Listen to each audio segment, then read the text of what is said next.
பிரதமரே தப்பு பண்ணாலும் தட்டி கேட்கிற சட்டம். அது எப்படிப்பா? அவர்தான் நாட்டுக்கே பெரிய மனுஷன், அவர் எப்படி தட்டி கேட்க முடியும்?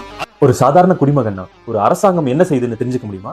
வாங்க பார்க்கலாம். ரைட் டு இன்ஃபர்மேஷன் ஆக்ட், அதாவது தகவல் அறியும் உரிமை சட்டம் 2005 படி ஒவ்வொரு இந்திய குடிமகனும் அரசு அலுவலகங்களில் இருந்து தகவல்களை கேட்டு 30 நாட்களுக்குள்ள பெறலாம். ஒரு அரசோட திட்டங்கள் என்னென்ன, அந்த திட்டங்களுடைய வேலை ஏன் தாமதமாகுது, பொதுமக்களுக்கான நிதி செலவுகள் என்ன, ஒரு கோப்புகளின் நிலை போன்ற எல்லா தகவல்களையும் கேட்டு பெறலாம்.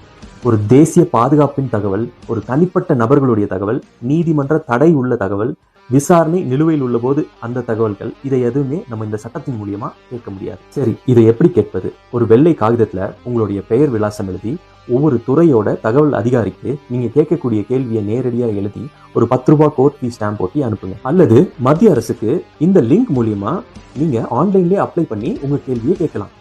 மேலும் இந்த மாதிரி தகவலுக்கு என்ன ஃபாலோ பண்ணுங்க.